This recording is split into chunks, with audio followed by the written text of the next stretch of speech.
Apakah yang para jutawan ni buat dengan duit kemenangan diorang? Pelbagai latar belakang yang memenangi.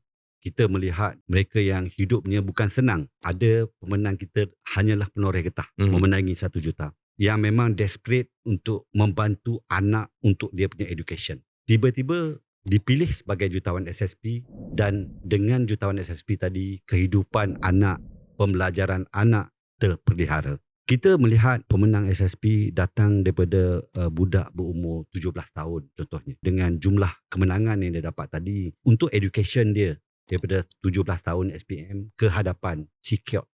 Kita juga melihat pemenang yang kategorinya adalah ibu tunggal yang baru saja bersara, tidak mempunyai income lain, dan dengan hadiah kemenangan ini kehidupan beliau secure. Pelbagai benda yang kita selalu nampak bukan setakat boleh memperbaiki kehidupan mereka, juga digunakan untuk menambah baik pembelajaran anak-anak. Banyak di antara mereka yang bukan bila dapat 1 juta withdraw tiba-tiba dah tak ada.